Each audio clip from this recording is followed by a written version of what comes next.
All right, so this is the beginning of our session. It's in the file, Designing for Autonomous Vehicles, which is a fascinating subject that Justin's got all sorts of information to share with us all about. First of all, to announce myself, I'm Raji King. I'm a designer advocate here at Figma. I'm at Raji at Twitter.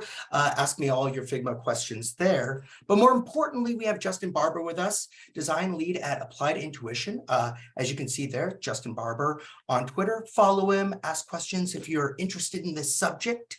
And let's continue along. I'm going to go ahead and let Justin tell us a little bit more about himself and introduce himself. So with that being said, I'm going to go ahead and stop share and we'll let Justin go ahead and screen share. All right, thanks, Raji. Let me pull up the presentation here and let's see. All right, all good. You can see my screen. You're great. Perfect. Yeah, well, I'm just super excited to be here today, especially with people from around the world. It's always a privilege to be able to talk through, and I'm excited to share about some of our design process. I was telling Raji this earlier, but for Applied and our design team, this is really kind of the first opportunity that we've taken to be able to kind of share with the broader design community about our process and our work. And so we're really excited to do that and excited to do that with Figma as well. So today I'm going to be talking about what we do, designing for self-driving cars. And obviously that's just the topic and what we do, but I hope that all of your takeaway can be around a process and approach to solving complex problems and be able to reliably generate kind of simple solutions through borrowing some of the strategy and approach that we take. So before I dive in, as Raji said, I'll just kind of give a brief intro about myself so you know who you're talking to. Born and raised in Tokyo, Japan. So that's a photo I shot outside of the Google building a while back. That shaped a lot of my perspective on both life and design. I was actually fortunate enough to be back there just last week. For college, when I came to the States, I knew I wanted to really focus on design. So I went to Savannah College of Art and Design in Georgia, as Raji previously mentioned. And then after that, I joined Google. So I was there for around 4 years. I worked on Pixel 1, 2, and 3. And that's really where I kind of picked up my foundation in product design. I had amazing mentors there. Shout out to Alice and Hannah and Rod were really influential in being able to kind of pick up some design foundation. So that's really briefly about me. But today, what we'll be talking about, there's kind of going to be 4 parts. I want to give you a little bit of context about Applied and what we do. Then I'll kind of explain a brief primer on how self-driving cars work so you kind of understand our design solution that we talk about. I'll walk through a case study of a user workflow that we'll solve for. And the last part is I'll actually take you kind of through some of our design process. So those are kind of the 4 steps. So jumping into the first one here, like why Applied? Like who are we and what do we do? So we provide software to safely develop, test, and deploy autonomous vehicles at scale. So what does that mean? It kind of means 2 things. The first one is that, we're not working on the car itself, right? So a lot of times, especially when you hear design and self-driving together, you think about the in-car experience, right? The screen that you see. But really, we're one step before that, which is we're actually building the tools that help our customers, our users, develop those cars and the experience behind them. So I'll get in a little bit more of that. But the second part, you see kind of autonomous vehicles. Like, what does that mean? It means a couple things. One is it's not just about full self-driving, right? There's cars on the road today that have lane keep systems and advanced safety features, right? Like lane switching or even parking. All of these features are considered to be a part of autonomy, and that's excuse me. Those are the tools that we help our users with. The second part is it's not just cars on the road, right? Autonomy, kind of our thesis is that if it moves, it will be autonomous. So you have things like tractors, right, and agriculture. You have airplanes. You have construction and mining. You just have a whole host of types of vehicles that will be autonomous that are working on autonomy now. So that's kind of the spectrum, right? So you have your Toyotas that are working on production vehicles. You have your startups that are maybe working on full autonomy, like Kodiak here in the Bay Area, or you can have Caterpillar and companies like that that are working on those types of features in those domains. So the company's pretty young. It was founded in 2017. We've fortunate enough to raise a Series D last year. So in total, we've raised over 300 million. And we have even more than 6 offices. Even now, it's around 8. So we've been able to grow really quickly, and we're super fortunate in that space. So I want to give you a visual preview so you can kind of understand exactly what it is that we do. So I'll play a quick video clip. And when we talk about tools, one of the main things that we enable our users to do is to be able to take the real world and recreate that digitally in simulation. And so what you see here is the digital world kind of recreated. You can see cars and pedestrians and bicyclists. You can see the output of sensors and radars and video clips. This is both low fidelity and high fidelity, like here, so you can test different weather conditions, sun, rain, puddles, all these things, because you have to be able to test all these different types of environments and situations. So what you just saw here was exactly what our users see in our tool. And that's that digital world through simulation. So I'll get more into that, but that kind of gives you a little bit of an understanding there. So to kind of help frame this overall, right? You can think of it a little bit like this. Figma is designed as applied as to autonomy. What do I mean about this? It's really about the kind of tooling aspect. So if you're a designer, Raj and I were talking a little bit about like design a while ago, but if you were a designer before Figma, right, your options for tools to use, they kind of had a couple problems. They're kind of general purpose, right? They weren't necessarily built specifically for product design. You're running it on your desktop locally. You don't like the updates are much slower. And then in general, they're a little bit inefficient to use, right? You have to, create like multiple file versions. You're managing those manually. You have to. I remember, at Google early on, especially, I was literally creating, red lines, saying this is 16 pixels away from this, and exporting a PDF to hand off to an engineer. So this was kind of like the world before Figma. But Figma came in, and they created, a solution that was purpose built, in the web. It works super fast. And it's easy to use. There's like specific features for the product design use case, right? You have components and auto layout. It's super easy to share, like all these things that were really perfect for design. And in the same way, the tooling landscape was kind of similar for developing autonomy. So same kind of problems, right? Tools for autonomy before applied. Our customers had a couple options. They could use a tool that's built in-house, right? But those are always a little bit buggy. And because they're kind of self-maintained, or they could use kind of legacy applications, right, that weren't necessarily built for autonomous vehicles specifically. And so as a result of that, right, either of those choices, the tools to be able to develop these cars or these vehicles was really inefficient, especially around the UX, right, because that's just not a point of emphasis that you see, especially when it comes to engineering tools. So Applied came along, and we did a super similar thing, right? We made it purpose-built and easy to use. So just kind of pretty similar to Figma. It's like built in the web from the ground up, architected for autonomy. We ship every 5 weeks, so it's a really fast cycle. And the second part is it's easy to use. Our user experience is a really core focus of our solution and the value and the benefit that we provide to our users. So we talk to users all the time. We have weekly office hours, we have shared Slack channels. We're really focused on that, and we're able to, because we're able to talk directly with our users, we're able to create, really solutions built against like real user need. And so that's a huge part of what we focus on. And also as a result of that, right, because we're focused specific on autonomy, we can create UX patterns that are specific to this use case. And so it's from the ground up, really focused. So that's kind of a simple way of thinking about kind of what Figma has been able to do for design as a tool. Kind of Applied is doing something quite similar in that space. So that's the kind of the gist. I do want to mention, right, I'm the one up here talking today. We have a fantastic team that has worked on all these things. We're a pretty diverse team, come from a variety of cultural backgrounds, different levels of experience, even previously in autonomy, previously not in autonomy. But we have a really, really, really great team I'm super proud of. And I would say, as the company has grown a lot, in the same way we're hiring right now, and we're also growing, but we've been very, very thoughtful about the team that we've put together, and we'll continue to do that. So we're not going to be 20 people overnight. We're not about rapid growth. We're really about finding the right fit And so, we're pretty thoughtful about how we're growing, but fantastic team, and looking to hire. If this is kind of interesting to you, check it out and apply online. I'd really encourage that. But yeah, everything that I'm kind of talking today is really built on the foundation of the folks that you see here.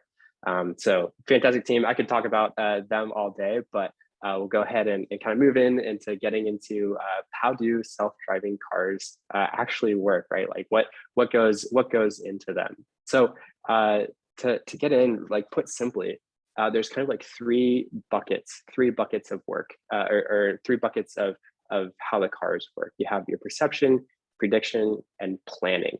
So on the perception side, right, your car needs to answer two core questions. What is it and where is it? So if you're kind of this top-down aerial view, you can imagine this blue car is yours and the gray car is in the lane over. You need to figure out what is it and where is it. So to do this, you have sensors, right? You have a variety of sensors that are placed in your car. So maybe the cameras are placed in the front and the back, and each camera has a field of view, right? But you notice in the front, this front camera, that field of view isn't really covering enough of that car in the lane to be able to see it very well. So that's why you have sensors all around the car, right? And so if you have sensors on the side, that side camera can actually pick up that car in the lane, and then identify it as a car, right? So that's the answer to the question of what is it? Your cameras might be answering that question.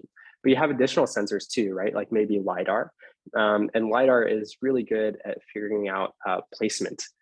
So this is kind of shooting out that light, and it's being able to identify where that car is in the world in relation to your car. So you see that bounding box, right? So you've placed it into the world via these different sensor types.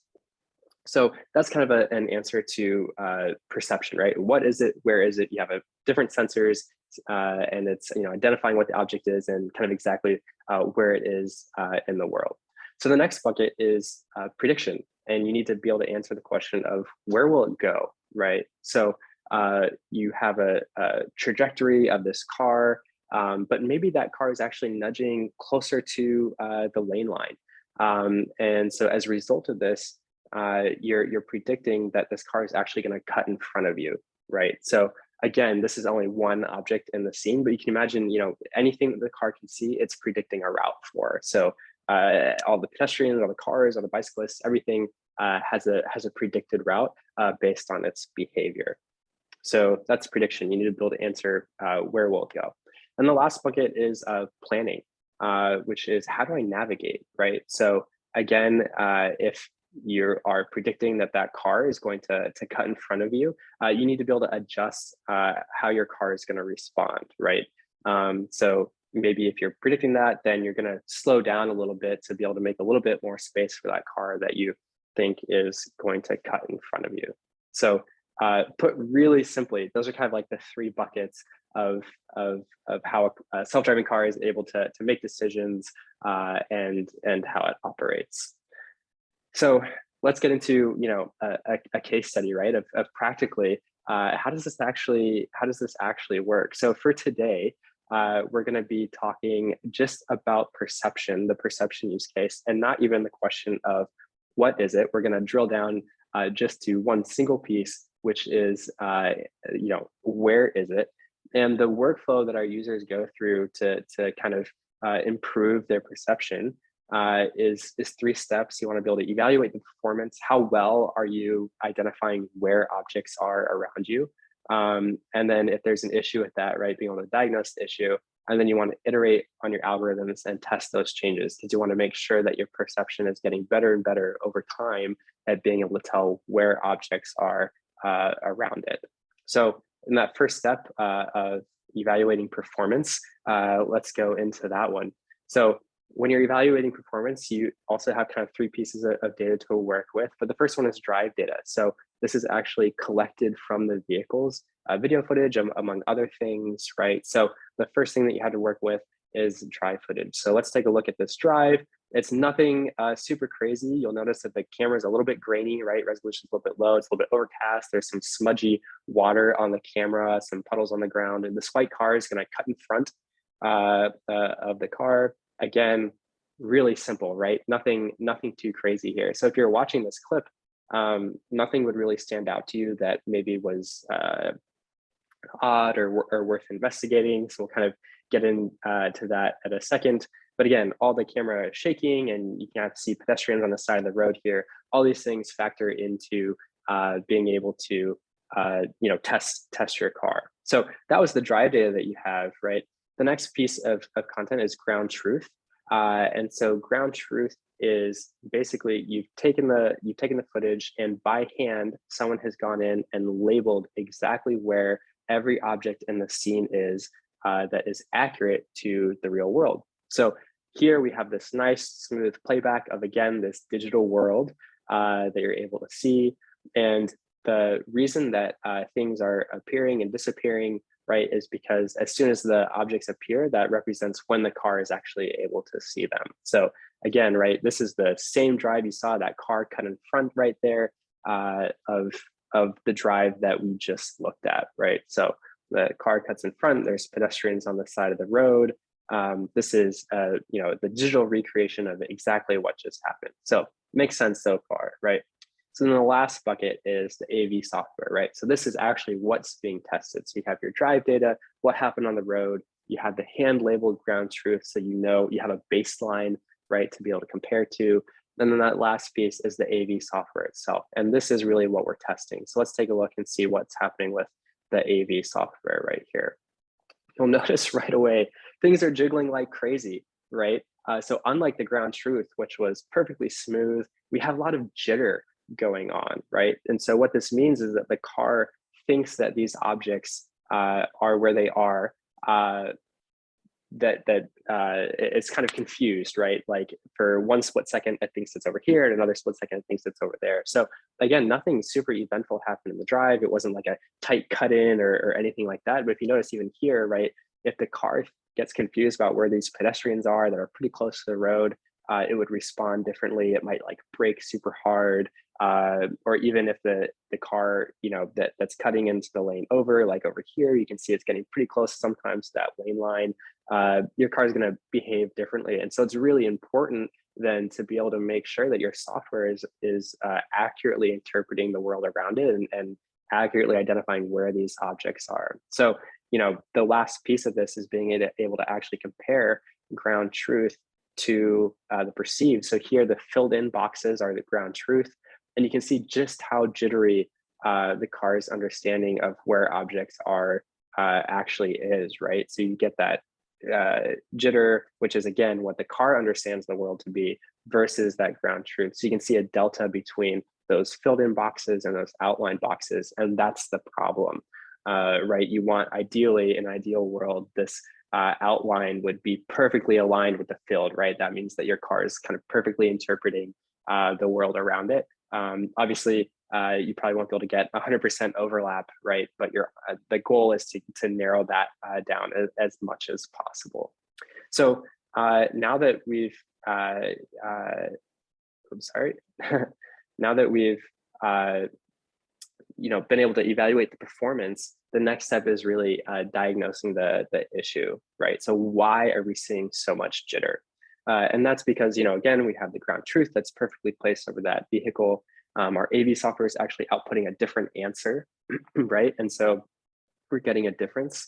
But that AV software, right, that final decision is actually made up of a bunch of individual sensor outputs. So in this case, maybe it's that our front left camera is actually outputting, it thinks that the vehicle is over here, while the LiDAR sensor actually thinks that the vehicle is over here. Excuse me. So as a result, you're getting this jitter, right? Sorry. Excuse me. You're getting a difference in the camera and the sorry.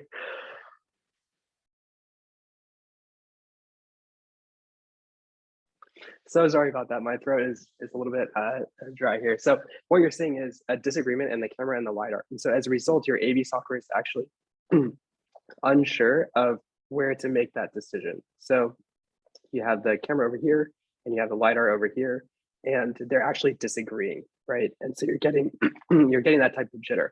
So the last step here is that you want to iterate and test your changes. So again, right, you see the overlap between your AV software and then where your ground truth is. And this is just one software version, right? But actually, what you want to do is as you iterate and make those changes of different software versions, you actually want to be testing each different software version. So that makes a really challenging design problem because you need to visualize all those different AV software versions instead of just the one that we see here. So that's where the design challenge and problem really comes in, and how we have to solve for complexity. So I'll kind of switch in here to, you see on the left is kind of like this wireframe version of what, the aerial view that you'd see in our products. And then on the right is kind of actual UI that we have in our product that users can kind of control to view this scene for. So we have the ground truth and the software, right? This is what we've already seen. No problem at all. This post-sensor fusion just means that this is the final output or decision of what the car is seeing, and then you can see the individual sensors. So for the sake of this, just put in a couple sensors, but obviously, in real life, you'd have much more, just like the previous one that we showed. So here again, no problem. Pretty easy to show. We're using color to indicate the different actor types. So yellow for pedestrians and green for cars. So again, this is like the 3D version. You can see the filled in compared to the outlined. And again, no problem, pretty simple, right? But what if we wanted Justin, to, yeah. Totally take time to get a glass of water if you need one, bro. It's totally okay. Yeah, if you yeah. need it, go for it. We can take a quick pause if you need it. Got it. Yeah, sorry, starting through. I think it's back to okay. Super sorry for the for the well, and yeah. our gracious people that are watching are like, please take a break. It's totally okay. So we're all human. It happens, man. Appreciate it. Yeah, all good. Thank you for the break. All good. Appreciate the concern. Cool. So yeah. So here, what you see is so previously, right? We just need to visualize one output. But what if you want to, visualize multiple outputs? You have the post sensor fusion, the camera, the LiDAR. But what's confusing about this, right, is you're not sure which camera outline corresponds to the green or yellow box in the visualization, right? So if you're trying to compare your LiDAR to your camera, you're actually unsure which your camera box is compared to your LiDAR box. And so as a result of this, right, on the design side, maybe we need to make a way where you can actually switch the color in the scene to actually indicate the channel, right? So now you actually can compare your camera to your LiDAR, right? Camera's red, LiDAR's purple, and you can get a more granular level look at those different sensor types. So again, if we flip into 3D, it's a lot of different bounding boxes, right? But at least it's clear. You can actually see which one corresponds to which sensor. But what if we add a second software version to the mix, right? So this is just one, but if we have a second one, like it gets confusing again, right? Because if you actually want to compare the camera, how well your camera is improving over different software versions, they're all red, right? Because we're kind of now we've done color by channel. So if your front camera is red, you want to compare that from version 2 to version 1, it's kind of difficult to tell, right? Because you're comparing the same color, and so it's difficult to see. So maybe, right, we can add we can distinguish this by doing different outline types. So maybe we can add the second software version, right? We're going to do a dashed outline, and in the first one, maybe we just keep that straight up a solid outline. It's kind of confusing, adding a little bit more complexity, but hey, at least you can compare a dotted outline to a solid outline, right? So the camera in the second one, red outline, camera in the first one, solid outline. Not great, but kind of there. But what if we add a third software version in, right? This just gets super complicated. You run out of visual options to actually indicate and distinguish this, right? So this is really where we had to kind of take a step back and go back in and really take a more structured approach. So you can kind of see, again, right, traditionally, a lot of design, you're trying to simplify things. But this is a totally normal use case that our users have, right? Of being able to compare multiple software versions, kind of check out multiple sensor outputs at the same time. And so, yeah, this is the challenge, right? So let me switch over and actually kind of get into the file to show about our process and our breakdown of how we actually approach this. So this is, actually inside our file and our approach, and you can see that we have kind of like a table or a grid approach to this type of complexity. So along the top, right, it's the number of different software versions that we actually want to visualize. So from 1 software version to 2 to 3 or more. And then within that, right, we have the requirements to visualize 1 output or more than 1 output. And then these rows are how we use color in the scene. So whether that's by actor type or by sensor or by software version, those are the kind of different ways that we can distinguish using color. So when we actually put this down on a grid, a few things actually become apparent, right? So this section is actually where we started to introduce the outlines, but that didn't even cover, right, the rest of the cases. So, you know, typically when you see something like this in product design, you're really thinking about states, right? So, okay, sure, let's document all the states, but there's actually a little bit of nuance here. Yes, these are states, but they're actually use cases. And I'll kind of explain what that means. So we needed to make sure that we covered extensively the possible use cases. And this is the big difference, right? We can't prevent users from getting into complicated states because developing for autonomous vehicles is inherently complex. But what we can do is we can make smart decisions around defaults and make sure that we're putting people in good space, or when they get into a complex space, they know why. So again, this type of grid, when you're visualizing 1 output, you know, we're using color for actors. If you want to do multiple outputs for at a time, again, this is 1 by sensor, doesn't really make sense. But when you have, you know, multiple outputs, right, it makes sense to switch into color to show by the channel, or for 1 output, right, for an entire software version to be 1 color. That actually doesn't really make sense for 1 software version, but switching into software, using color for software when you have multiple software version actually makes a lot of sense here. So yellow, you know, software version 1, and purple is software version 2. So in this structure, you know, we leave notes for ourselves, right, around why certain things work or don't work.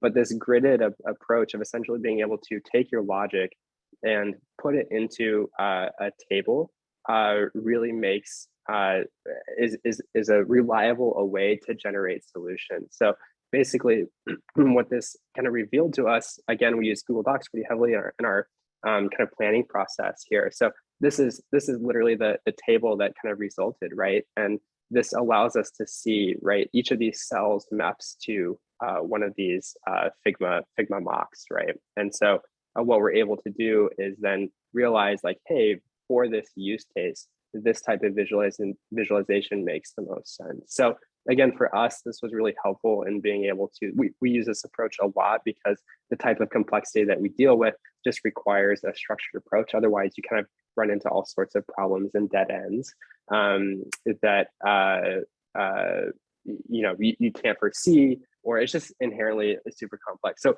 we use this structure to pretty much everything that we do to be able to generate 1, solid results, but 2, a way to make sense of you know, why people would be using things a certain way, right? Because otherwise, right, if we're just kind of using, you get into insane situations like this, which doesn't make sense, but that we can't necessarily prevent or shouldn't prevent users from getting into, in our case, just because the process is super complicated. So again, you know, taking this grid approach, slightly nuanced between like states versus use cases that typically you might see. We also have, you know, obviously we'll lay out kind of horizontally the user flow, but this was the table approach is really important to us. And then when things get, you know, even more complex, we start having options. So you'll see here we put like option 1, and this would be option 2, even if it's very minor within here. So then you're comparing entire groups of content here, and then articulating kind of the pros and cons of each one. So This is, again, our approach. We have these artboard labels as actually part of our of our design system to be able to talk through this work. So I'll kind of pause there just to kind of wrap up really quickly. The takeaways from these is tabled logic. So if you're working through a problem, the rationale or the logic should fit in a table. If it doesn't, it means it's either not thought through enough, or you haven't quite figured out the right combination of constraints or problems that you're solving for. So it's always, we find it super beneficial and super important to be able to put the logic into a table. The next one is articulate the pros and cons, right? Again, going back to the Google Doc table, we're kind of able to fill in what those primary experiences should be. So we really believe in not just kind of providing that structure, but also per cell almost articulating what makes that good or bad. And the last one, design applied. So very cool. But really, self-driving cars is such a complex topic, super interesting. It's the most one of the most interesting spaces I think you can design for today. So these types of challenges is just another day at the office for us. So really, really amazing space, super interesting to be in, and just kind of obviously we think a worthwhile way to spend our time. So I'll wrap up there. Obviously, happy to kind of shift into questions, but thank you everyone so much for taking the time to listen, even through getting stuck with my throat earlier. Apologies for that. But yeah, I really appreciate all of you taking the time to listen today, and hope you're able to get away a couple of key takeaways for your own design process. Awesome. Thank you so much, Justin, for walking us through that. And I also want to say that, like, I know that at Applied, they have not really shared a lot of their process. So this is really like an early peek into some of this, which is fascinating for me, especially the video and the camera of what's going on, and understanding that those sensors aren't necessarily perfect, and trying to find the most perfect solution between all those. Now, it's still time for question and answer. We have a few questions here, so I'm going to go ahead and do that. My job here is just to feed those to Justin and see what we've got, and get some more learnings from Justin. He's going to leave his screen on. That way, if we need to dive into the file and look more at things, we can. So I'm going to go ahead and start. If you need that water, Justin, go for it. If you're good, then we'll go ahead and go. Yeah, all good. Great. So the first one here is from Peter Makowski. It's what is the best way to break into this space? Like, what resources, topics, or contextual models are key to understand? Yeah, it's a great question. I think that unlike other industries, there's kind of like less available content that's actually written in a more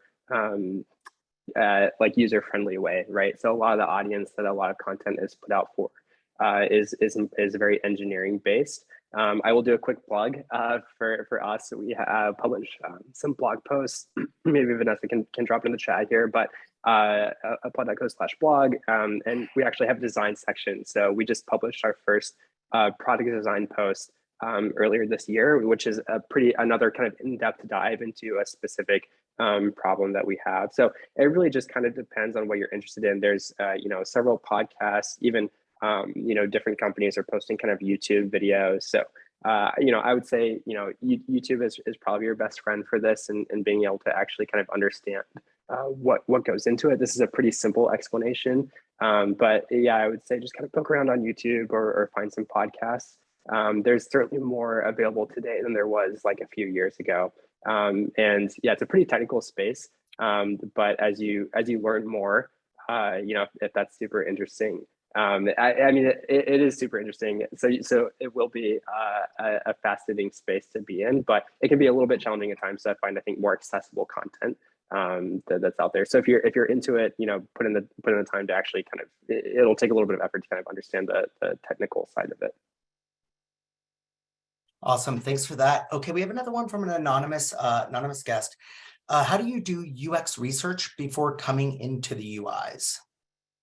Yeah, also an excellent question. I think this is actually one of the most unique things about our industry, because a lot of times when I was at Google and working on Android, right, it's a user base of like billions, right? So you can't actually go in and ask all of your users what that is. And so we had like kind of smaller groups, right, that would then kind of give feedback that we felt like was maybe representative of a larger whole. At the same time, if you go into an enterprise space, often you have like so many users uh, that also the way that like sales works, that maybe they have like an account rep. So I've heard from a lot of designers working in the enterprise space that they actually don't have direct access to users. And so I find Applied really in a sweet spot where we have direct access to users and enough focus with them and direct contact that we can actually talk to them. And nothing really beats talking with real users. So there's different approaches, but I would say also another kind of unique thing about Applied is that everyone is user facing. So every engineer at the company is actually talking to customers every day. Obviously, the design team is as well. And so, different types of research methods, right? We've done quick Google Form surveys where we say, we're just trying to understand, like, hey, do people understand what they're looking at or what they're doing? So we know, right, the 10 kind of specific users of this feature, across these 3 customers or whatever it is. So we send Google Form surveys to them, just Slack DM them, right? We've gone into office hours and kind of gotten higher level feedback on future concepts. And then we've also co-developed features, right? So they have users might have a very specific request that we need to develop a solution for. And in those cases, we're working really, really closely with them as we iterate over the process. And again, nothing beats talking with them, right? So that's literally getting on a call and going through the work with them. So it's kind of this sweet spot where you have, active users who are motivated to give you feedback because they're using the tool every day, right? So improvements actually make their lives so much better. And it's small enough where we can actually, have direct interface. It's not like billions of users like it was on Android. So those are a couple of the ways. So the short answer is, lots of direct access to users. But the result of that is that we get to, be pretty confident in the most important stuff that we're working on. That's fascinating. I'm curious too. I think from our conversation yesterday, you said like you bring a lot of these users into your shared Slack space. So they have direct access. This isn't like we set up a session thing.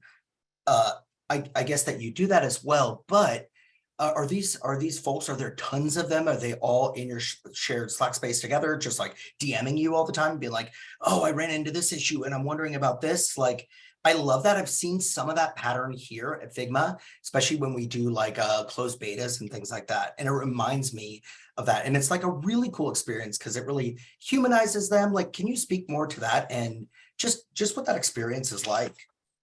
Yeah, absolutely. I mean, knowing the name of your users and what they wake up thinking about every day and what they're trying to do and their pain points, I mean, it just makes a huge difference, right? Especially when the people you're working alongside also have that same experience. And I think that's one of the best parts about Applied, right? So when, the PM and design and engineer get together, the question is not, it's not a debate about what's the right thing to build necessarily. It's making sure that we're all on the same page about the problem because we're all in the room, we're all in the DM where this was getting explained. And then it just becomes a question of what's the best way to solve this, right? Because we can kind of make sure that we're on the same page about what the problem is that we should be solving. So I think, it's not just that closeness and proximity of just a single role, right? It's not just like designers are the only ones out there with customers because our whole company is really, focused on, it's a company value of never disappoint the customer.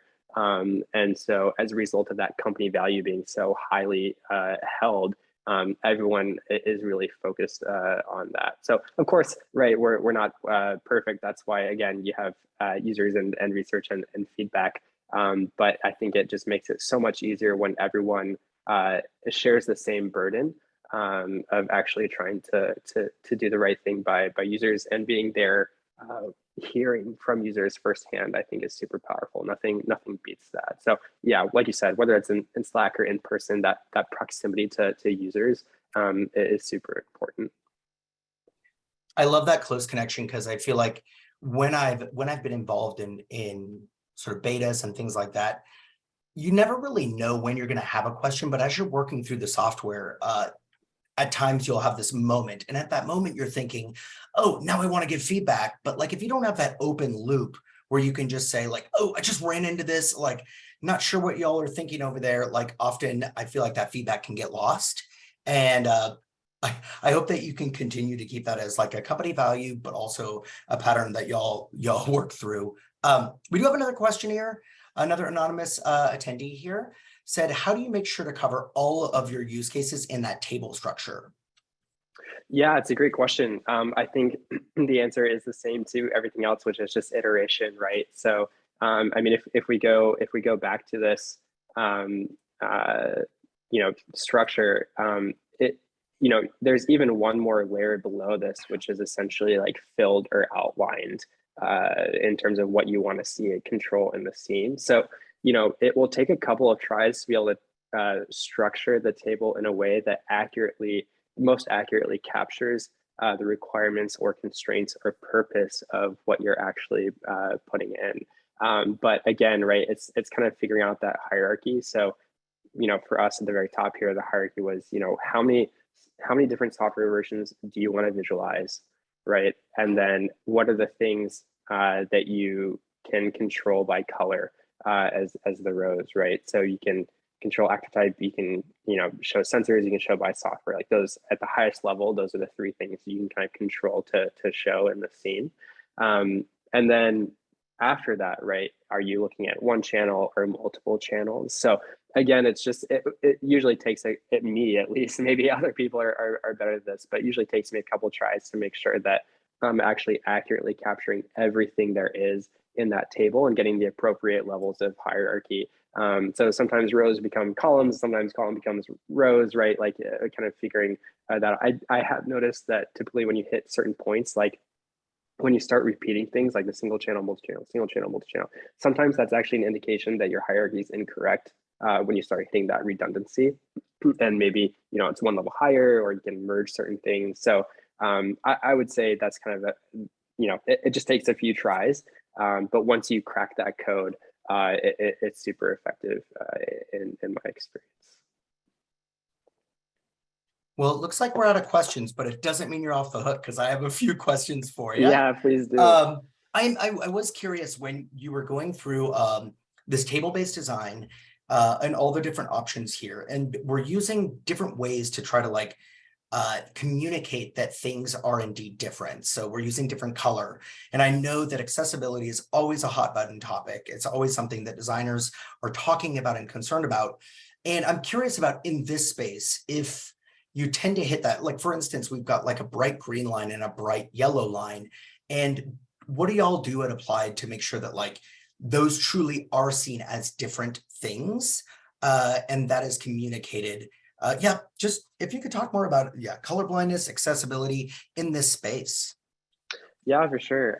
In our particular case, I'd say it's a little bit less of a specific concern because our types of users, right, if they're in this role, often they'll, things are inherently visual.